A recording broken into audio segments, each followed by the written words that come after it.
জনাব রিপন, প্রশাসনকে দুর্নীতিমুক্ত রাখার উপায় কি বলে আপনি মনে করেন?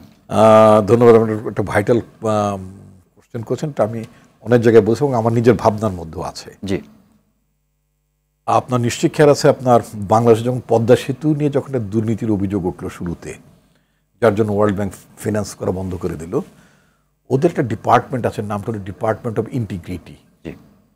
এটা ওয়ার্ল্ড ব্যাংকের একটা একেবারে খুবই গুরুত্বপূর্ণ একটা সেকশন, ডিপার্টমেন্ট অফ ইন্টিগ্রিটি। এই ডিপার্টমেন্ট অফ ইন্টিগ্রিটি যে কোনো কাজের বেলায় স্বচ্ছতা জবাবদিহিতার জন্য তারা এই সেকশনটা করে। আমার একটা প্রস্তাব, আমি আগেও বলেছি, যে ইটস নট দ্যাট যে আমি গত 3-4 মাস ধরে বলছি তা না, যে আমার একটা প্রস্তাব এখনও আছে, যদি ভবিষ্যতে আমার দল যদি আল্লাহর হুকুমে যদি দায়িত্ব প্রাপ্ত হয় দেশ পরিচালনা করার জন্য, আমি ক্ষমতা শব্দটা ভীষণ অপছন্দ করি, ক্ষমতার মালিক হচ্ছেন আল্লাহ। তো সুতরাং যদি এই দেশের মানুষ এবং দেশটাকে পরিচালনার দায়িত্ব যদি বিএনপি কখনো পায়, আমি আমার নিজের সরকারকেও প্রস্তাব করব যে প্রতিটি মন্ত্রণালয়ে we should have a department of integrity. যেমন মনে করেন শহীদ ভাই, আপনি তো এলজিআরডিতে ছিলেন, ফাইনালি এলজিআরডি মিনিস্ট্রিতে একটা ডিপার্টমেন্ট অফ ইন্টিগ্রিটি থাকতে পারে, কম্পোজিং উইথ দেয়ার ওন পিপুল, বাইরে থেকে লোক দরকার নেই, ওখানে ডেডিকেটেড অফিসার একজন থাকবেন, সরকারি বেছে দেখবেন মোটামুটি যান নিজের ইন্টিগ্রিটি আছে, এরকম দিয়ে তাদের একটা ডিপার্টমেন্ট অফ ইন্টিগ্রিটি করতে পারেন। ওই ওয়ার্ল্ড ব্যাংকের ডিপার্টমেন্ট অফ ইন্টিগ্রিটি ওয়ার্ল্ড ব্যাংকের লোকদের কর্মকাণ্ডকে নিয়েই করা হয়। আচ্ছা, তো এটা প্রত্যেকটা মিনিস্ট্রিতে, প্রত্যেকটা ডিপার্টমেন্টে একটা ডিপার্টমেন্ট অফ ইন্টিগ্রিটি করা যেতে পারে। এটার জন্য অধিক লোক বলে প্রয়োজন পড়ে না। এখন তো দেশের সিনিয়র সেক্রেটারি হয়েছে, একটা জুনিয়র সেক্রেটারি দিয়ে আপনার at least department of integrity respective জায়গায় করা যেতে পারে তো। আচ্ছা, সেখানে তারা দেখবেন তাদের কর্মকর্তারা কেউ নৌকা থেকে জাহাজ হয়ে যাচ্ছেন কিনা, অথবা আঙ্গুল ফুলে কলা গাছ যাচ্ছেন কিনা, এই যে শব্দগুলো কেন আসছে, তাই না? অর্থাৎ অস্বাভাবিক উল্লম্ফন যখন ঘটে তখনই তো এই কথাগুলো আসে। এই কাজগুলো নিজেদের জায়গা থেকেই শুরু করতে হবে। একেবারে এন্টায়ারলি আপনি ওই সেগুনবাগিচার আপনার ওই দুর্নীতি দমন কমিশনের সমস্ত ফাইল আসতে হবে, অথবা ওরাই সমস্ত কিছু দুর্বীক্ষণ যন্ত্র দিয়ে বের করে খুঁজে খুঁজে নিয়ে আসবে, তা না। এখন আপনি একটা ডিপার্টমেন্টে আপনি একজন সচিব বা এডিশনাল সেক্রেটারি অথবা একজন এও ডিপার্টমেন্টে অনেক নানা পর্যায়ের কর্মকর্তা, পিয়ন তো হতে পারে, জি, তার গতিবিধি এগুলো দেখাশোনা করার জন্য, করার জন্য, সব কিছু খোঁজ খবর নেওয়ার জন্য আপনার একটা ডিপার্টমেন্ট অফ ইন্টিগ্রিটি থাকতে পারে। প্রেসিডেন্ট জিয়াউর রহমানের আমলে একটা নিয়ম ছিল যে প্রতি 3 বছর অন্তরে আপনার আমলা যারা আছেন, সরকারি আমলা বলতে অনেক হয়তো মাইন্ড করেন, আমি বলতে চাই যে মানে উনি যেটা বলেছেন গণকর্মচারী যেটা বলতে খুবই অ্যাবসলিউটলি, দেশটার নাম যদি গণপ্রজাতন্ত্রী হতে পারে, পাবলিক সার্ভেন্ট। আপনি বাংলা শব্দটা আরো ভালো, পাবলিক সার্ভেন্ট শুনলে অনেকে মনে করে আমাদের স্যার বললে মনে করেন বিরাট বড় কিছু, আসলে স্যার মানে তো কিছু না, মহোদয়, জনাব, এই তো কিছুটা। তো আপনার ওই গণকর্মচারীদের আপনার কি বলে আয় ব্যয়ের একটা হিসাব নিকাশ, তারা কোথায় সম্পত্তি কিনছেন, কোনটা বিক্রি করলেন, একটা আইনে কিন্তু এখনো আছে। গণকর্মচারী এবং রাজনীতিবিদ যদি করতে পারি, রাজনীতিকদের তো আপনার নির্বাচনের আগে একটা হিসাব দেওয়া থাকে প্রতি বছরই, এক্স্যাক্টলি প্রতি বছরে দিতে হবে। আমি আপনার সাথে একমত যে ওয়ান্স আমি দিলাম, কারণ আমরা তো দেখেছি আমরা তো শহীদ ভাই খুব ব্যবসা করে, যেমন আপনার কি বলেন ওনার নাম যেন কি বলে, যে পলক আহমেদ, জুনাইদ পলক নাকি ছেলেটার নাম, আপনার মানে টিউশনি করতো, পড়াইতো, তারপর প্রথম যখন নির্বাচন করলো তখন সে বলল যে ধার দেনা করে, আত্মীয় স্বজনকে ধার করছে, দেনা করছে কিছু, তারপরে আপনার দান নিছে, দান নির্বাচন করতে কিছু টাকা লাগে, ওই যে সামান্য পলিটিশিয়ান কিন্তু সব টাকা শো করে না, নির্বাচনে ব্যয় করে কোটি টাকার উপরে, কিন্তু উল্লেখ করে ওই যে সীমার মধ্যে থাকে কত 25 লাখ, দেখা গেলো সবাই বিলো 25 লাখ আয়, মানে ওইখানটা মিথ্যা দিয়ে শুরু করে, তারা মিথ্যা দিয়ে শুরু করে। ওই 25 লক্ষ টাকা তো জোনায়েদ দেখায় নেই, দেখা যাচ্ছে 10-12 লাখ টাকা নির্বাচন নিয়ে খরচ করছে। ওই 10-12 লক্ষ টাকা যেটা ব্যয় করছে, এটা দেখা যাচ্ছে সে ধার করছে, মানে দেনা করছে কারো কাছ থেকে, এবং দান নিছে।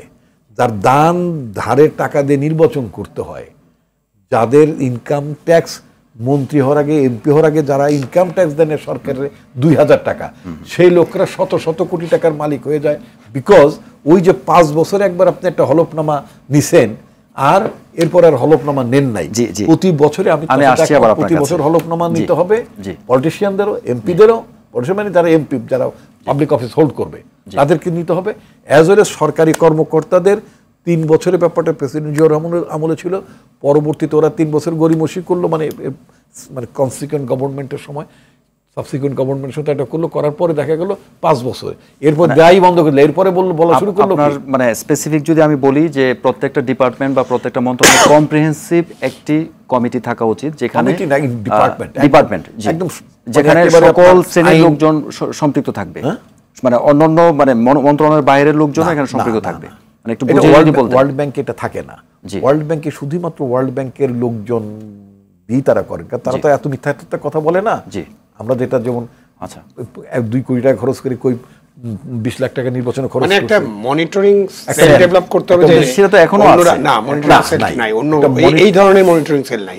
ওটা যে মনিটরিং সেল, এটা হয়তো উন্নয়ন পরিকল্পনা বাস্তবায়ন, একটা এসওপি মানে স্ট্যান্ডার্ড অপারেশন প্রোটোকল করে একটা মনিটরিং সেল যেখানে কর্মচারীরা থাকে, মানে সরকারি অপারেশন প্রোটোকল আপনি তৈরি করবেন, করার মধ্য দিয়ে আপনি তাদেরকে মনিটর করবেন, প্রতি বছরই তারা দেবেন। এটা এটা এটা মানে থাকা উচিত হবে। আর একটা আপনি করতে পারেন এডিশন, যেমন আপনি বিভিন্ন পাবলিক লিমিটেড কোম্পানি, যেমন আপনার ওই যে কি বলে, মানে আপনার কি বলে, বাইরে থেকে ইন্ডিপেন্ডেন্ট ডাইরেক্টর নিয়ে আসে, প্রয়োজন বোধে আপনি বাইরে থেকে 1-2 জনকে আপনি ওই কমিটিতে রাখতে পারেন। এটা গেল এক। আরেকটা কথা আমি যেটা বলতে চাই, আমার ধারণা, we have special branch, we have detective branch, আমাদের সিআইডি টিআইডি আছে, আর্মিতে ডিজিএফআই আছে, আরো কি যেন আছে বোধ হয় না, এমআই টেমআই কি যেন আছে, মানে অনেক ধরনের এজেন্সি আছে। আমাদের এই যে মানে পুলিশ বা এই সমস্ত কাজে আমাদের রীতিমতো অনেক কিছু সক্ষমতা হারিয়েছে। এরা চুরি চামারি দুর্নীতি করার কারণে এদের মোরালও ভেঙে গেছে। বাস্তবে এটাকে ডেভেলপ করতে হবে, মানে পুলিশকে ডেভেলপ করতে হবে, অন্যান্য প্রতিষ্ঠানগুলোকে ডেভেলপ, কারণ অনেকেরই মোরাল ভেঙে গেছে, ওই জায়গাটাকে ডেভেলপ করে নিয়ে আসতে হবে। অ্যাট দ্য সেম টাইম একটা কম্বাইন্ড আর্মি থেকে, পুলিশ থেকে, সব ডিপার্টমেন্ট ইন্টেলিজেন্সের মধ্যে আমার কাছে যে মনে হয়, যেমন যৌথ বাহিনী যেমন বলে, আমার কাছে মনে হয় যৌথ বাহিনীর ধারণা থেকে একটা জয়েন্ট ইন্টেলিজেন্স, এটা পজিটিভ টার্ম বলি, not joint interrogation, joint intelligence cell. Joint intelligence cell যদি করা হয়, ওখানে আপনার পুলিশের লোক থাকবে, আর্মির লোক থাকবে, সবাই সংস্থার লোক থাকতে পারে, অনেক কিছু করা যেতে পারে। এখন এই পলিটিক্যাল গভর্নমেন্ট আসলে আমার মনে হয়, আগে যেটা আমাদের নেতা জনাব তারেক রহমান, আমাদের পার্টির ভারপ্রাপ্ত চেয়ারম্যান, একটা কথা বলেন, প্রায় বলছেন, সেটা বলছেন যে 5ই আগস্টের আগের রাজনীতি আর 5ই আগস্টের পরের রাজনীতি এক জায়গায় থাকবে না।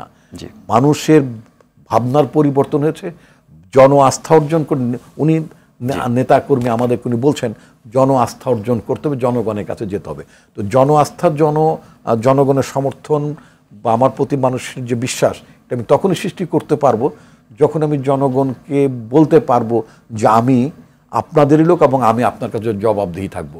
পলিটিশিয়ানস যখন জনগণের কাছে দায়বদ্ধ থাকবে, জবাবদিহি ব্যবস্থাটি থাকবে, তাহলে আপনার হবে। যেমন আপনাকে ছোট্ট আরেকটা উদাহরণ দিই, আমেরিকায় একজন বিচারক নিয়োগের ক্ষেত্রেও তো তাকে একটা হিয়ারিংয়ে যেতে হয়, হিয়ারিং হয়, পাবলিক হিয়ারিং হয়, এবং এটা রেকর্ডেড এবং জনগণের সামনে প্রকাশ করা হয়। এই যে হিয়ারিংটা হয়, এই হিয়ারিংটা করে কার, ওখানে কংগ্রেশনাল হিয়ারিং, সিনেট হিয়ারিং হয়।